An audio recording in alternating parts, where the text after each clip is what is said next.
Bismillahirrahmanirrahim. Assalamualaikum warahmatullahi wabarakatuh. Alhamdulillah wassalatu wassalamu ala habibina wa syafiina Rasulillah wa ala alihi wa sahbihi wa man walah wattaba hudah. Allahumma akhrijna min dhulumatil wahm wa akrimna bi nuril fahm waftah alaina bi ma'rifatil ilm. Asahil akhlaqana bil hilm waj'alna mimman yastami'una al-qawla fayattabi'una ahsana. Subhanaka la ilma lana illa ma 'allamtana innaka antal alimul hakim. Wala hawla wala quwwata illa billahil aliyyil azim. Allahumma 'allimna ma yanfa'una wa zidna ilma. Wa ba'd. Oke, ini pertemuan pertama untuk jilid kedua ya dari buku Qaul Sadid ini. Materi yang akan kita bahas sekarang seputar salah satu tema yang banyak diperdebatkan oleh para teolog. Kalau saya mengucapkan kata teolog, artinya mutakallimun ya. Jadi kita menerjemahkan beberapa istilah-istilah nanti. Banyak diperdebatkan oleh para teolog dan filsuf muslim. Tema yang akan kita bahas hari ini seputar af'alul ibad. Oke, sebelum kita mulai seperti biasa, kita baca Al-Fatihah dulu buat penulis buku ini, sekaligus pentahqiq buku ini. Jangan-jangan masih ada yang nggak tahu penulis buku ini. Tolong dilihat dulu. Sani, tahu nggak siapa penulis buku ini? Biasakan ya, Syekh Mahmud Abu Daqiqah. Dan siapa pentahqiqnya siapa? Iwadullah Hijazi. Beliau itu mantan rektor Al-Azhar juga ya. Ahli ilmu kalam juga, ahli mantik juga, punya beberapa buku dalam, ya ada satu buku yang terkenal tuh dalam mantik itu Al-Mursyidus Salim fil Mantiqil Hadits wal Qadim, ada di Maktab Azhar ada. Kita bacakan Al-Fatihah dulu buat kedua ulama kita. Semoga Allah Subhanahu wa taala menerima amal ibadah mereka dan kita diberikan kemudahan dalam mempelajari ilmu yang telah mereka wariskan. Ala hadhihi wa ala kulli niyatin shalihah. Al-Fatihah. A'udzubillahi minasyaitonir rajim. Bismillahirrahmanirrahim. Alhamdulillahirabbil alamin arrahmanir rahim maliki yaumiddin. Iyyaka na'budu wa iyyaka nasta'in. Ihdinas siratal mustaqim. Shiratal ladzina an'amta 'alaihim ghairil maghdubi 'alaihim waladdallin. Oke. Sekarang kita akan masuk ke materi inti seputar af'alul ibad. Kita sekarang akan membahas tentang tema berjudul af'alul ibad, perbuatan hamba. Kita manusia maksudnya ya. Ya hamba bukan hanya manusia kan? Perbuatan hamba. Nah, pertanyaan dasarnya begini. Kalau sekarang saya nih menjatuhkan tasbih, tuh. Tasbih ini jatuh atas kehendak Allah Subhanahu wa taala atau murni ini adalah kebebasan saya sebagai manusia. Kalau tadi kita datang telat, telatnya kita itu perbuatan kita, artinya itu aktualisasi dari kebebasan kita, atau itu adalah murni perbuatan Allah Subhanahu wa taala. Paham nggak pertanyaannya? Nanti lebih pahamnya ketika kita masuk ke perdebatan inti ya. Biasanya kalau seputar perbuatan-perbuatan baik, kita gampang menisbatkan kepada Allah, benar nggak? Sekarang kalau misalnya kita sholat nih, sholat jemaah, ini perbuatan kita kan, afalul ibad ini kan. Nah, sholat kita itu dinisbatkan ke kita yang melakukan, atau dinisbatkan kepada Allah yang menciptakan. Kan kita gampang aja mengucapkan Allah, gak ada masalah kan? Kita sering kan? Maksudnya kalau terkait perbuatan baik, kita kadang gak mempersoalkan tuh, mau dinisbatkan kepada Allah gitu kan? Tapi bagaimana kalau sekarang ada kezaliman? Ada orang membunuh nih. Kamu membunuh, dan orang membunuh pakai pistol gitu. Nah, pembunuhan ini murni kebebasan manusia atau takdir Allah Subhanahu wa taala? Kan kamu agak sedikit ragu kan untuk mengatakan inilah perbuatan Allah, iya enggak? Berani enggak bilang kalau ini perbuatan Allah? Pembunuhan itu. Berani ya? Iya enggak? Ada anak-anak yang terlantar. Iya enggak? Ada nenek-nenek yang tak terurus gitu loh. Kan kita banyak menyaksikan keburukan-keburukan. Nah itu kadang kita dilemanya gimana? Ini kira-kira layak dinisbatkan ke kita sebagai manusia atau memang inilah perbuatan Allah Subhanahu wa taala? Itu menjadi perdebatan keras di kalangan para teolog muslim. Sekarang kita akan membicarakan itu, tentang perbuatan manusia. Lihat, sekarang kita baca bukunya ya. Biar langsung kita tahu persoalannya seperti apa. Nanti di sana kita akan berjumpa dengan sekian banyak mazhab. Ada Asy'ariyah, Mu'tazilah, wal Falasifah, wal Maturidiyah, masing-masing mengemukakan argumen yang berbeda-beda terkait masalah af'alul ibad ini. Perbuatan hamba. Perbuatan hamba itu perbuatan dinisbatkan kepada hamba yang melakukan atau dinisbatkan kepada Allah yang menciptakan. Gitu ya. Sekarang kita akan menjawab pertanyaan itu dengan jawaban yang sedetail mungkin. Oke. Dan siapa yang mau baca yang nahmunya gak bermasalah gitu? Mungkin Wahid biar Maulana mikrofon tadi. Oke, saya baca dulu ya sebelum nanti siapin mikrofonnya. Lihat halaman 9. Bukunya sama kan? Bukunya sama nggak? Yang belakang. Nakib. Ada mukrin. هو أصلا لا يفهم ولا لا أسباني. صح ممكن تقرأ. بس أنا أقرأ وأنا أفهم بالعربي وممكن تشرح لهم بالإنجليزي ليس مشكلة. يا ريت. جزاكم خيرا. أعوذ بالله من الشيطان الرجيم. قال المصنف رضي الله عنه وأرضاه وجعل الجنة متقلبه ومثواه نفعنا الله بعلومه وبعلوم مشايخنا في الدارين آمين. المطلب الأول أفعال العباد. قال المصنف ذكر علماء الكلام مبحث أفعال العباد ضمن المطالب التي اندرجت. ذكر علماء الكلام مبحث أفعال نعم. ذكر علماء الكلام مبحث أفعال العباد ضمن المطالب التي اندرجت تحت أفعال الله تعالى، لأن البحث فيها راجع إلى أن خلق الأفعال الاختيارية للعباد هل هو من جملة أفعال الله تعالى؟ فالأشاعرة ومن وافقهم قالوا نعم، والمخالفون لهم قالوا ليس خلق أفعال العباد الاختيارية من جملة أفعال الله تعالى.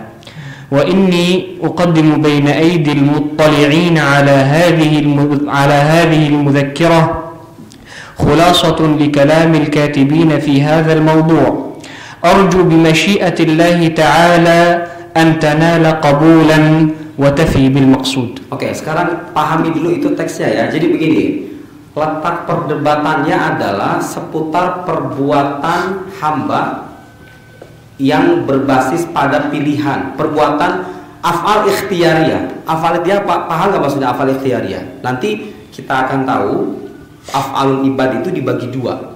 Perbuatan manusia itu, nanti saya bicaranya manusia aja ya, karena kita sedang bicara, kita nggak bicara jin apa aja. Tapi af'al ibad itu artinya ibadahnya bukan hanya manusia ya, perbuatan hamba artinya perbuatan hamba Allah. Yang menjadi letak perdebatan itu seputar af'al ikhtiyariyah, perbuatan yang memang berdasarkan pilihan, bukan perbuatan. Lihat sini, tahu orang yang udah tua rentak tangannya suka begini kan, harakatul irti'ash, ya nggak? Itu ikhtiyariyah atau nanti ada ikhtiyariyah, ada iftirariyah, gitu ya. Saya tulis dulu. Kita sekarang akan mendiskusikan seputar af'alul ibad. Af'al al-ibad, perbuatan, saya terjemahkan gitu.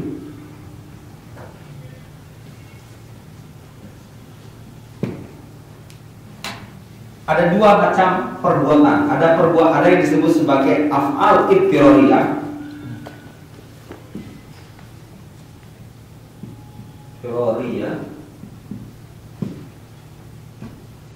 Ada af'al ikhtiyariyah.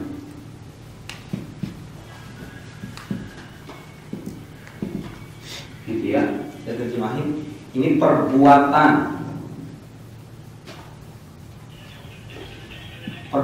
yang apa? Yang bersifat paksaan. Paham nggak paksaan? Maksudnya paham nggak? Kayak tadi tuh, Detak jantung itu paksaan atau pilihan? Detak jantung. Hafal ikhtiar atau ikhtiar ya? Ikhtiar kan? Paham nggak maksudnya? Perbuatan yang bersifat paksaan gitu. Nanti kalau terjemahannya kurang tepat, terjemahannya dengan bahasa yang lebih mudah nggak apa-apa ya. Ini perbuatan yang bersifat pilihan, gitu ya. Jadi sekarang kita perlu perjelas dulu bahwa terkait perbuatan hamba itu af'al ibad maulana tanqasim ila qismain. Ada yang disebut sebagai af'al idtirariyah, perbuatan yang memang bersifat paksaan. Artinya apa? Paksaan itu maksudnya apa? Tidak ada ruang pilihan bagi kita gitu loh untuk mengerjakan perbuatan itu. Itu otomatis. Paham nggak? Detak jantung, apalagi itu gerak tangan yang orang udah tua gitu. Ya, harus kata gitu ya. Itu kan nggak ada pilihan tuh kan. Nah, tapi ada perbuatan-perbuatan yang memang berdasarkan pilihan kita. Nih yang kita lakukan ini belajar. Tadi kita berangkat dari rumah datang ke sini itu kan pilihan kita. Ya, tadi kamu datang ke sini pilihan kamu kan. Itu af'al ikhtiyariyah namanya kan. Gitu ya. Nah, sekarang yang jadi perdebatan itu begini. Af'al ikhtiyariyah ini itu perbuatan Allah atau bukan? Paham enggak? Paham enggak pertanyaannya?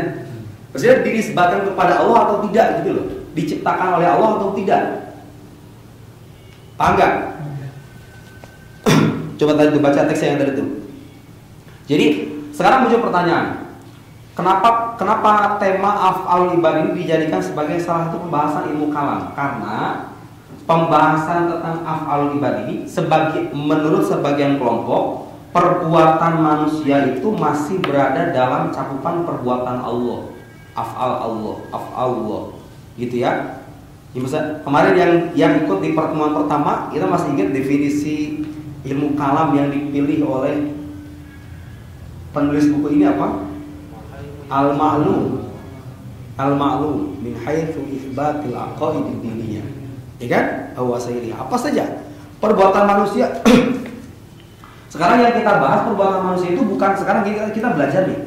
Kita nggak bahas soal belajarnya, tata cara belajar, enggak. Yang kita bahas apa? Kaitannya perbuatan kita itu dengan kehendak Allah. Apakah perbuatan kita itu masih dikategorikan sebagai perbuatan Allah, atau perbuatan kita itu dinisbatkan ke diri kita sendiri? Paham nggak pertanyaannya? Apa perlu saya ulangi? Sani?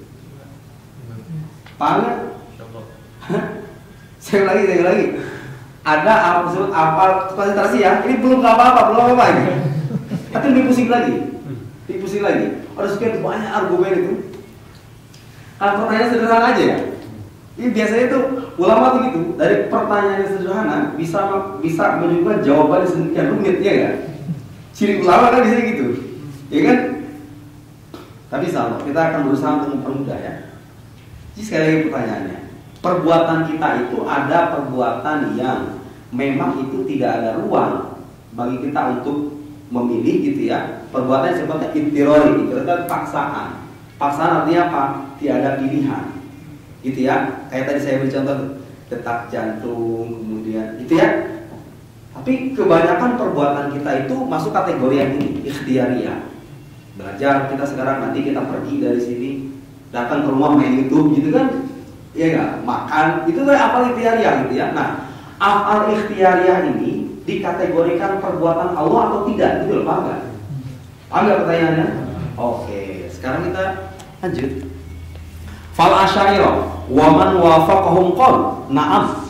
Na'am maksudnya apa? Af'al ikhtiyariyah itu apa? Min jumlati af'alillah.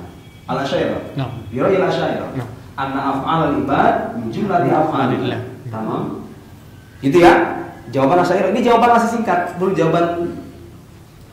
jawaban yang detail itu.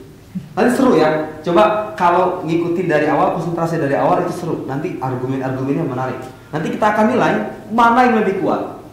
Kita belajar objektif sekarang ya. Jangan mentang-mentang kita Azhari gitu, Sunni gitu, Asy'ari gitu kan, langsung lurus aja di setiap. Bahkan nanti penulis buku ini dia mengkritik mazhab Asy'ari. Bagi yang sudah baca belum? Nah, makanya baca. Kalau baca dulu lebih seru. Penulis buku ini mengkritik mazhab Asy'ari. Nanti kita bisa bantah dengan kritik lagi, gitu kan? Jadi ikutin alurnya. Jimut Asy'ariyah af'al ibad. Ingat sekali lagi, semua kalau soal ini af'al itu adalah muttafaq bainal mutakallimin. Ittafaqal mutakallimun ana af'al idrariyah apa? Bijma'ati af'alillah. La khilaf itu. Enggak ada perbedaan ya. Yang idrariyah itu yang enggak ada ruang bagi kita untuk memilih, itu adalah perbuatan Allah. Gitu ya. Yang jadi khilaf yang mana? Makanya kalau dalam ilmu adabil bahthi wal munadharah itu kita kalau mau membahas persoalan ada yang namanya tahrir mahallin niza. Dijelaskan apa letak perdebatan itu di mana itu loh. Gitu ya. Jadi kita sekarang nggak akan bicarakan ini. Ini udah selesai. Mu'tazilah, Asy'ariyah, falasifah sampai mengatakan apa? Yang idrariyah ini adalah apa? Paham.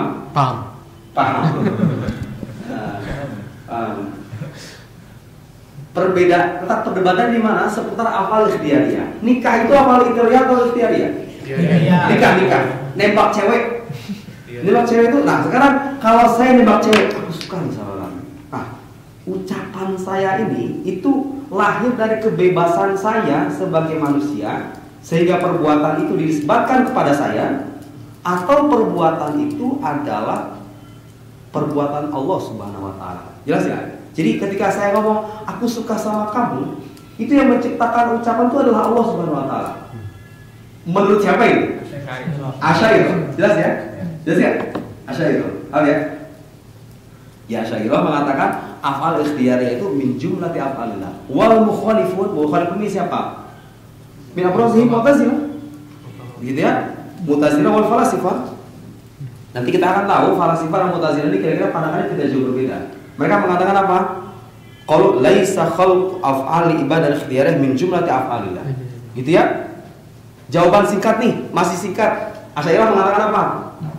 Kalau sekarang saya ambil air minum gitu tuh, minum. Perbuatan ini perbuatan siapa? Pada hakikatnya menurut Asy'ariyah perbuatan Allah. Allah yang menciptakan ini.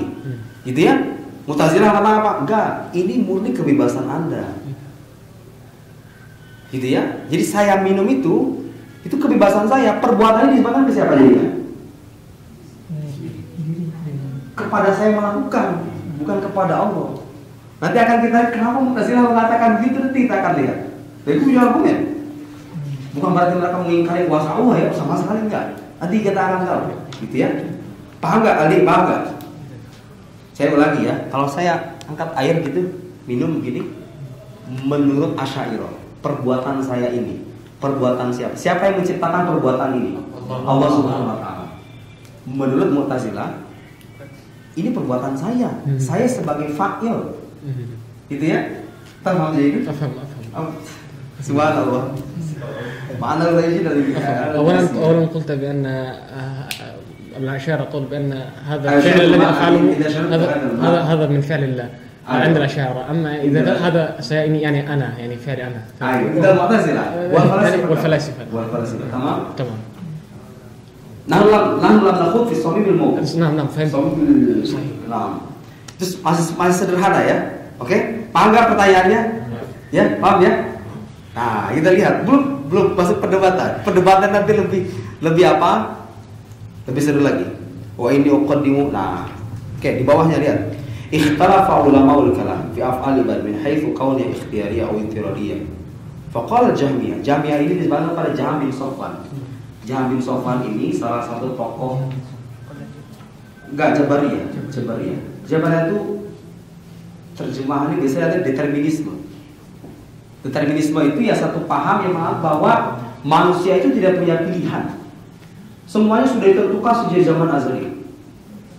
Manusia tidak bisa memilih. Gitu ya. Determinisme Jabariyah. Lawannya apa lawannya? Ma'ruf ya. Itu ada sebagian orang yang suka menggambarkan sesimpel apa? Jadi kalau Jabariyah itu artinya kelompok yang mengingkari kebebasan manusia. Manusia itu berada dalam naungan takdir Tuhan, tidak ada pilihan sama sekali. Kebalikannya di pojok sana ada Qadariyah yang mengatakan apa? Gak ada itu namanya takdir, udah. Manusia itu bebas sebebas-bebasnya. Itu saya perlu koreksi ya, itu gambaran yang tidak sepenuhnya tepat sebenarnya. Jadi karena kita suka, terus bagaimana Ahlussunnah kata di tengah-tengah gitu kan ya? Iya kan? Gampang banget kan? Tapi kita akan lihat, coba nanti kalau sebagai tambahan ya. Jadi sebetulnya Jabariyah itu pun muncul tidak lepas dari apa? Dari faktor politik. Kenapa coba? Begini loh. Saya berikan gambar sederhana. Nanti selebihnya baca bukunya Ali Sami An-Nasyar. Saya sengaja nanti sebutkan beberapa buku. Jadi kalau kurang puas nanti bisa ke sana. Ada buku yang Ali Sami An-Nasyar itu Nash'at. Sebentar ada kitab belum? لكن أعرف مؤلفه دكتور علي سامي من كبار من أشاعرة نعم نشأة الفكر الفلسفي في الإسلام. Nah, kalau pembacaan Ali Sami An-Nasyar itu lebih objektif ya, membaca wujudnya mazhab Jabariyah dan Qadariyah itu lebih objektif dia melihat dari latar historisnya, kemudian beberapa pandangan teologisnya dan lain-lain. Ini 3 jilid, bukunya 3 jilid. Jilid pertama berbicara tentang sekte-sekte kalam, Ahlussunnah, Mu'tazilah, Qadariyah, Jabariyah dan semacamnya. Jilid kedua berbicara tentang Syiah. Jilid ketiga itu bicara tentang tasawuf, Hayaliyah fil Islam, gitu ya. Saya sarankan di tanah ansam di Quraati. Ini hal yang mana saya bagus. Asy'ari gitu. Ya. Nash'at al-fikr al-falsafi fil Islam. Syarat menggalada. Ya Mahmud. Ini sudah di sini. Asifi. Gitu ya. Nah, itu Jabariyah itu begini. Saya beri. Jadi biar kita itu membaca ajaran satu sekte itu sesuai dengan konteks historisnya gitu ya. Dulu itu penguasa Bani Umayyah, kan tahu sendiri Bani Umayyah kayak apa zalimnya kan? Kan berbuat zalim kan? Nah, kezaliman yang mereka lakukan itu senantiasa dibungkus dengan atas nama takdir gitu loh. Jadi begini, kalau mereka korupsi, kamu bisa ngebayangin nggak? Ada satu pemerintahan. Ini area yang dikuasainya begitu luas, kemudian dia suka kalau dalam bahasa sekarang itu mempolitisasi agama gitu kira-kira. Jadi apa-apa kalau bikin kesalahan ini atas nama takdir gitu loh. Korupsi bisa, ya Allah sudah mentakdirkan begini gitu loh. Kalau sekarang saya ngebunuh orang, memang Allah sudah mentakdirkan begini. Tidak masih Jabariyah kan? Bahkan ada yang mengatakan orang yang pertama kali awal mandat Nabi Jabar itu Muawiyah bin Abi Sufyan. Ya, dia diikuti oleh penguasa-penguasa selanjutnya gitu loh. Jadi takdir Tuhan itu dipolitisir gitu loh. Paham nggak? Sehingga muncullah resistensi, muncullah penolakan dari kelompok apa? Qadariyah. Paham nggak? Jadi kita bisa memahami konteks lahirnya gitu loh. Ini kan kalau dilihat secara polos gitu aja kan, masa orang, saya sendiri kadang ngeliat, masa orang muslim bilang kayak gitu kan? Manusia itu tidak punya pilihan sama sekali. Yang satu lagi bilang manusia itu mutlak bebas sebebas-bebasnya gitu kan. Jadi itu tidak lepas dari konteks politik juga ya. Wujudnya mazhab Jabariyah Qadariyah itu. Kita gak akan bicara panjang tentang itu. Silahkan baca buku yang sudah saya tulis ini. Itu buku sangat bagus sekali. Punya Ali Sami An-Nasyar. Faqalatil Jahmiyah ini disebut Jahm bin Sofwan. Jahm bin Sofwan termasuk salah satu tokoh yang pencetus mazhab Jabariyah ini. Asbab Jahm bin Sofwan wa ilaqabun bil Jabariyah inna af'al ibad jami'a ittirariyah wa laysa lil 'abdi fi'lun ikhtiyari aslan. Paham enggak maksud ini? Paham kamu? Jadi sekali lagi kita sekarang yang akan kita diskusikan adalah seputar af'al ikhtiyariyah. Nah, kebetulan sekarang kita berjumpa dengan satu sekte namanya Jabariyah. Dia berpandangan bahwa semua perbuatan kita mau yang ini, semuanya kata dia apa? Idtiroriyah. Idtiroriyah maksudnya apa? Manusia itu nggak punya pilihan. Saya sekarang kalau duduk gini nih, itu bukan atas kehendak saya. Itu murni perbuatan Allah Subhanahu wa taala, takdir Allah Subhanahu wa taala. Laisa lil insan ikhtiyarun aslan. Gitu ya, murni perbuatan Allah. Kalau sekarang saya nyolong duit orang, itu perbuatan siapa? Itu murni takdir dari Allah. Itu ya. Bukan pilihan saya. Memang kelihatannya kelihatannya kayak polos gitu kan. Tapi kita kalau memahami konteks historisnya tuh kita bisa paham gitu. Oke. Paham itu ya? Baris pertama paham ya? Kita lanjutkan. Inna af'al ibad jami'aha idtiroriyah. Idtiroriyah paham nggak? Idtiroriyah maksudnya paksaan gitu ya. Nggak ada pilihan. Sekarang kalau saya apapun yang saya lakukan itu adalah murni dari Allah Subhanahu wa taala, atas kehendak Allah Subhanahu. Tidak ada pilihan bagi kita. Tidak ada kebebasan gitu. Manusia itu terpasung oleh apa? Oleh takdir. Takdir itulah yang mendikte semua gerak kita, apapun yang kita baik atau buruk itu semua takdir. Itu mazhab Jabariyah, gitu ya. Wa qalu inna idhafatal af'al ilal ibad wa isnadaha ilaihim majaz. Majaz artinya apa? Bukan yang jadi gini loh. Penisbatan perbuatan ini. Kalau saya sekarang makan kue ini nih ya, nih lihat. Kalau sekarang saya makan kue ini, perbuatan meskipun saya jelas kan yang makan kue ini kan saya. Tapi penisbatan perbuatan ini kepada saya itu majaz. Majaz artinya apa? Bukan yang sesungguhnya. Artinya apa? Ketika saya makan kue, yang sesungguhnya makan kue itu sebetulnya ya kelihatannya saya, tapi ini perbuatan Allah Subhanahu wa taala. Murni gitu loh, nggak ada kebebasan. Nanti kita akan lihat Asy'ariyah itu nggak sampai se ekstrim itu. Asy'ariyah itu masih memberikan ruang bagi apa? Bagi kebebasan manusia. Di mana kebebasan itu nanti akan kita bahas, gitu ya.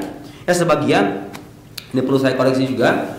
Beberapa sarjana Muslim juga seperti misalnya terakhir yang saya baca itu bukunya Mahmud Qasim sama. Jadi ada beberapa sarjana Muslim juga yang berpandangan bahwa Asy'ariyah itu sebetulnya mazhab Jabariyah, Jabar Muqanna. Ini pada akhirnya itu Asy'ariyah itu yaqul ilal Jabar gitu loh. Mazhab Asy'ariyah. Ada sebagian ba'dul bahitsin gitu ya. Hasan Saqaf. Hasan Saqaf. يقول بأن فكر الأشاعرة يميل إلى الجبر. Wakin ba'dhum yatatarraf aidan fil qawl anna al-Asy'ariyah ini hiya nafs al-Jabariyah. Hiya nafs al-Jabariyah. Wa hada ma sanaruddu alaihi. Lagi biar Indonesia. Lil'asaf anta la tafham. Tidak masalah insyaallah. Gitu ya. Ini akan kita bahas nanti bahwa Asy'ariyah itu tidak bisa dipersamakan dengan mazhab determinisme tadi itu. Nah, ini mazhab pertama. Jadi inna idhafatal af'al ilal ibad wa isnadaha ilaihim majaz. Paham enggak maksudnya? Paham enggak? Jadi penisbatan perbuatan kita kepada kita itu bukan makna yang sesungguhnya, bukan penisbatan yang sesungguhnya. Kenapa? Karena bagi mereka apapun yang kita lakukan itu semuanya sudah berada apa?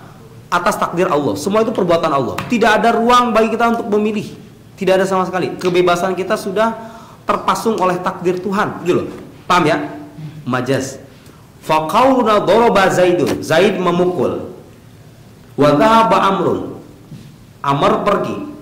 Bimanzilati qaulina tolal gulam. Tolal gulam, mana tol? Tinggi. Wabyaddash syar. Itu ibyaddo kayaknya. Sahala mulana. Al-mafrud ibyaddo sah? Abyad. Ibyaddo. Sorok abyad. Sorok abyad. Asyar sorok abyad. Sorok abyad. Nah, ibyaddo. Ayo, wabyaddo syar. Ay min qabil isnadi syai' ila mahallihi la ila muhassilihi. Paham enggak? Nih, saya jelasin. Ini mazhab Jabariyah ya. Mazhab Jabariyah. Gini, kalau sekarang saya baca buku nih. Ini kan perbuatan. Ya kan? Min afal ibad kan? Nah, menurut mazhab Jabariyah, ketika saya baca buku begini, penisbatan perbuatan ini kepada saya itu bukan penisbatan yang sungguhnya, karena yang majaz metaforik gitu ya, majaz. Karena yang sesungguhnya berbuat itu hanyalah Allah Subhanahu wa taala, gitu ya. Jelas nggak? Jelas ya?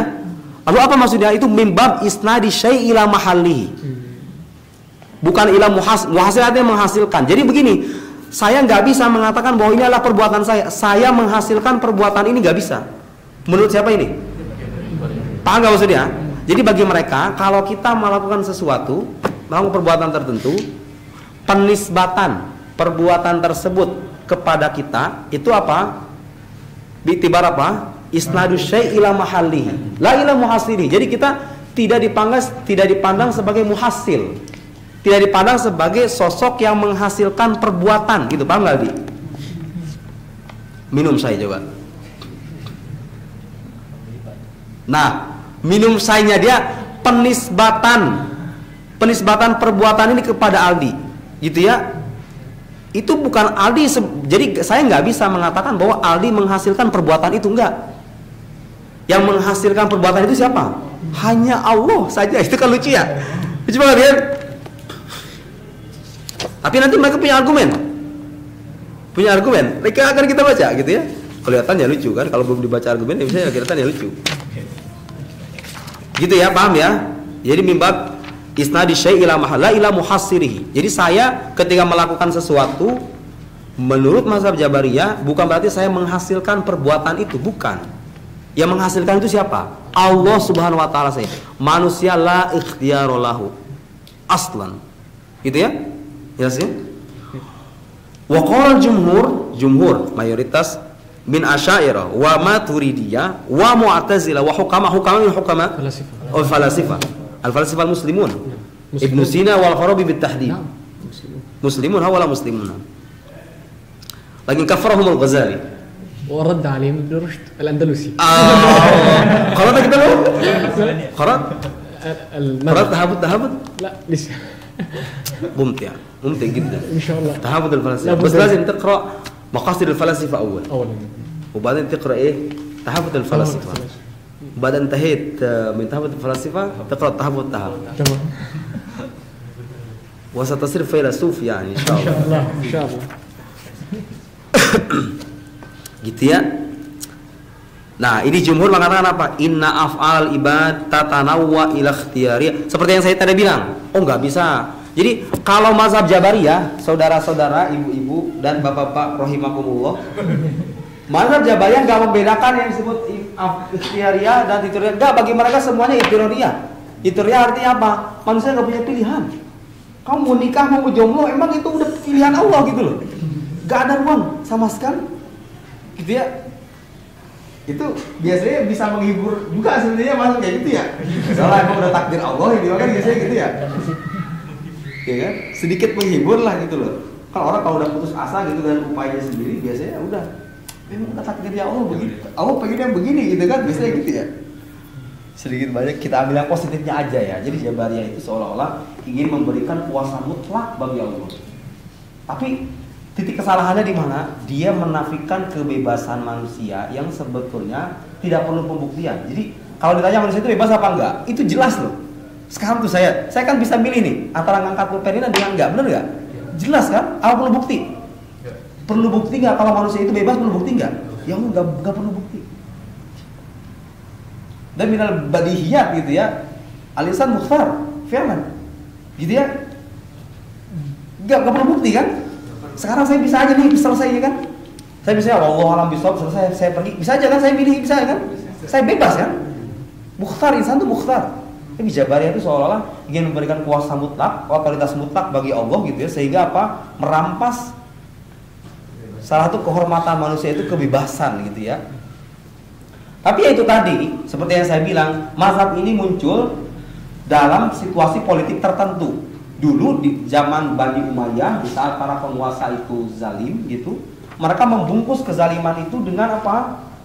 Dengan takdir gitu loh. Jadi kalau apapun yang mereka membunuh, korupsi gitu ya, ada min qadarillah gitu ya. Allah yang berharap, Allah yang yang ingin saya berbuat ini gitu ya. Gitu ya, kira-kira begitu. Itu dulu. Terus sekarang udah nggak ada orang kayak gitu ya. Udah nggak ada. Ini hanya mazhab yang pernah tercatat dalam sejarah. Memang saya juga kadang suka skeptis itu. Kira-kira ada nggak orang kayak gini? Sebodoh ini gitu mikirnya. Wah, dia tuh nggak punya kebebasan ya. Sebodoh itu, gitu kan? Ya tapi itu tercatat dalam buku sejarah. Kalau kita baca buku-buku firaq itu, buku-buku doksografi itu tercatat tuh Jabariyah, Qadariyah. Oke lah, kita terima itu anggap ada. Jadi bagi mazhab Jabariyah tidak ada yang namanya ikhtiyariyah dan ittirariyah. Semuanya apa? Ittirariyah. Jelas ya? Dan ketika kita berbuat sesuatu, penisbatan perbuatan tersebut kepada kita itu bukan penisbatan yang sesungguhnya. Itu penisbatan metaforik gitu ya. Nisbah magaziyah gitu ya. Gitu ya, penisbatan metaforik. Seperti menisbah sesuatu kepada tempatnya, jadi kita tidak sebagai muhasil, tidak sebagai sosok yang menghasilkan perbuatan, tapi perbuatan itu nempel di kita gitu loh. Yang nempelin siapa? Allah, paham nggak? Jelas ya? Jelas. Ini masih simpel, nanti belum. Jumhur mengatakan enggak, perbuatan manusia itu dibelah dua. Ada yang disebut af'al ikhtiyariyah, ada perbuatan yang memang berbasis pada pilihan, ada pilihan di sana dan itu yang paling banyak gitu ya. Ada perbuatan yang memang berdasarkan paksaan. Paksaan artinya apa? Kita nggak punya pilihan. Allah memang sudah pengennya begitu gitu loh. Gitu ya. Itu af'al ittirariyah. Nah, ini dalil Jabariyah. Coba kita sekarang baca dalilnya. Kita belajar menganalisis dalil sekarang ya. Analisis dalil. Mereka tuh ngomong gak seenak dewe gitu loh. Ada argumennya. Lihat. Istadallal Jabariyatu ala qawlihim bi anna dukhul maqdurin wahid tahta qudrataini muhal. Aywa. Paham jadi sama? Jadi adanya makdur mana makdur yang dikuasai? Al-fi'al. Nah, al-fi'al. Dukhul makdurin wahid tahta qudrataini muhal. Atau sebagian para dosen itu suka menggunakan istilah istimewa mu'athiraini ala athar wahid. Sama betul. Itu mustahil menjawab. Wahina idin imma ayyakuna fi'lul abdi maqduran lillahi ta'ala. Coba dihapus. Ini pembagian begini, paham kan? Jadi ini pembagian menurut siapa? Menurut siapa ini pembagian begini menurut siapa? Hingga jumhur. Menurut mazhab Jabariyah gimana? Enggak, semua perbuatan manusia itu sifatnya itu deterministik gitu ya. Sudah ditentukan sejak awal, tidak ada pilihan bagi kita, gitu ya.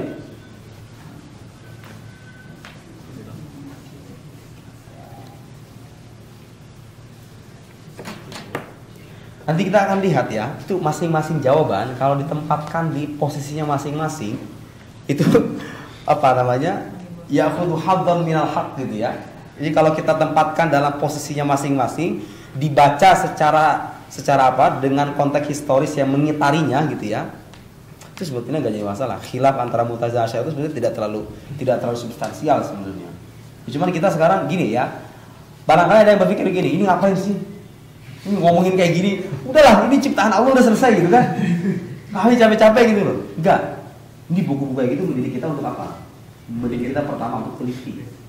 Kedua, mendidik kita untuk bagaimana merangkai argumen yang benar dan bagaimana mengkritik argumen orang yang benar, ya kan? Kita belajar itu. Jadi jangan dilihat apanya, jangan dilihat konten perdebatannya saja. Perdebatannya katakan ini perdebatan pertengahan lah, gitu ya. Tapi jangan dikira loh, zaman sekarang itu ini masih relevan perdebatan kayak gitu. Ya, saya kasih tahu. Sekarang itu dalam salah satu diskursus filsafat kontemporer itu ada yang disebut dengan teodisi. Teodisi itu dari kata theos ya, sebagai wawasan. Jadi betapa perdebatan yang terserak di buku kalam klasik itu masih relevan sampai sekarang. Jadi begini, ada bahasa namanya teodisi ya. Theos pakai o. Teodisi. Teodisi itu terjemahan Arabnya apa? Jadi dari kata theos gitu. Theos itu artinya Tuhan, theos artinya Tuhan. Dan disi itu artinya kira-kira keadilan gitu ya. Keadilan Tuhan. Apa yang dibahas? Jadi begini loh. Sekarang itu banyak orang-orang barat yang menjawab pertanyaan begini. Oke lah, kita anggap Tuhan itu ada lah. Tuhan itu ada ya. Oke. Tapi begini pertanyaan saya. Kalau Tuhan itu benar-benar ada, mengapa harus ada kejahatan? Mengapa harus ada kezaliman? Mengapa harus ada gempa bumi? Harus ada tsunami? Harus ada anak-anak yang terlantar? Janda-janda yang tidak terurus? Ya enggak? Kemiskinan yang merajalela. Kenapa? Katanya Tuhan itu maha baik. Katanya Tuhan itu maha lembut, maha baik, maha lembut, maha kasih sayang, maha segala-galanya. Tapi kenapa? Ini kenapa? Ada orang yang udah sholat, rajin gitu kan, tapi doanya nggak terkabul-kabul. Iya kan? Jomblo lagi seumur hidupnya gitu kan? Kan kira-kira gitu. Itu jadi pertanyaan beberapa banyak orang gitu ya, banyak orang mempertanyakan itu. Jadi kalau Tuhan itu ada, mengapa harus ada? Di mana keadilan Tuhan ketika itu? Paham nggak? Gitu ya. Jadi kalau memang Tuhan itu maha pengasih, maha penyayang, maha lembut, maha segalanya, kenapa saya harus melihat? Kenapa anak saya harus mati terbunuh?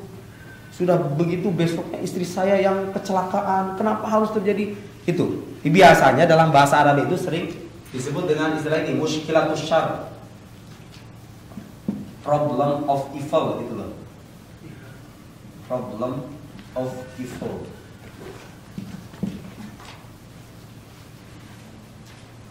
Jadi kalau Allah itu maha pengasih bener-bener gitu ya. Kamu kalau ditanya kayak gitu jawab apa coba? Bingung juga kan? Pasti jawabnya gini, ya semua itu ada hikmahnya. Ya enggak? Selesai sudah. Semua itu ada hikmahnya. Tapi enggak. Filosof itu menulis buku berjilid-jilid. Bahkan saya terakhir baca itu di barat, dalam diskursus filsafat barat sudah ada 4.000 buku artikel yang membahas tentang teodisi ini. 4.000. Di perpustakaan Islam tidak terlalu banyak. Satu-satunya buku yang pernah saya baca itu, ini sebagai rujukan ya. Ini penting loh. Pertanyaan itu penting kan? Itu sampai sekarang. Oke lah sekarang. Jadi kita pakai dalil apa? Kan di buku-buku kalam itu ada dalil hudus, dalil imkan. Allah itu ingin buktikan Allah itu ada gitu kan? Ya sekarang udah. Saya terima Allah itu ada. Kan gitu kan? Dalil hudus, dalil imkan, dalil Ibnu Sina, semua itu udah saya terima. Allah itu ada. Iya, Allah itu ada. Oke, saya terima. Tapi gimana Anda menafsirkan ini gitu? Menafsirkan keburukan ini gimana? Di mana keadilan Tuhan ketika ada anak yang tidak berdosa, kemudian hidupnya di jalanan, matinya terlantar gitu kan? Gitu kan? Apalagi sekarang tuh banyak bencana-bencana gitu kan? Di mana keadilan Tuhan ketika terjadi tsunami? Padahal ketika terjadi tsunami itu yang terampas apa? Yang terhanyut oleh air itu bukan orang-orang durjana semua. Orang-orang yang bisa taat gitu kan? Di mana? Gitu ya? Itu penting loh. Ya kan? Coba kalau ketemu sama orang ateis aja gitu. Gitu ya. Itu sekarang jadi perdebatan hangat di kalangan para sarjana kontemporer. Satu-satunya di buku Arab, buku berbahasa Arab itu yang pernah saya baca bukunya Ali Sami Amiri. Sami Amiri. Judulnya itu Mushkilatus Syarr wa Wujudullah. Itu buku bagus ya, saya udah baca juga. Ini testimoni dari orang udah baca ya. Iya, biar percaya gitu loh. Kalau di buku Turas tuh ada satu-satunya ini ya setidaknya yang saya tahu. Ini buku kontemporer, bukunya Sami Amiri ini. Ada satu buku judulnya itu bukunya Ibnu Qayyim. Itu satu-satunya buku Turas yang mendiskusikan masalah teodisi ini secara komprehensif gitu ya. Judulnya itu begini. Syifa'ul Alil. Syifa'ul Alil fi masa ilil qada wal qadar wal hikmati wat ta'lil gitu kalau nggak salah. Ada di Darul Hadis, saya dulu beli 50 pot tebal segini. Oh itu belilah.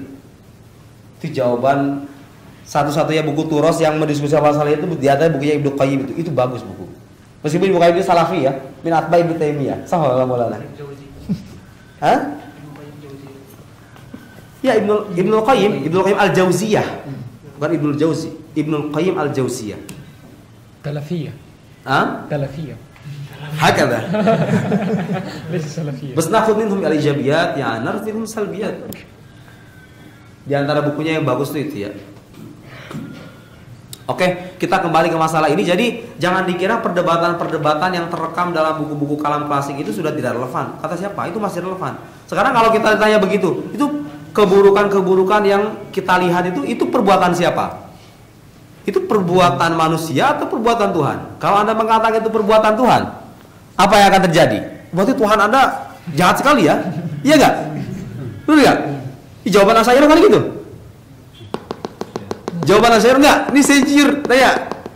Nih, kalau ada terjadi pembunuhan, kezaliman, koruptor, korupsi seenaknya gitu kan? Kalau sekarang kita ditanya, itu perbuatan siapa? Asy'ariyah jawabannya apa? Tadi jawabannya apa? Hah? Bingung, kamu bingung jawabnya kan? Gimana coba menjawab dengan jawaban yang tepat itu gimana?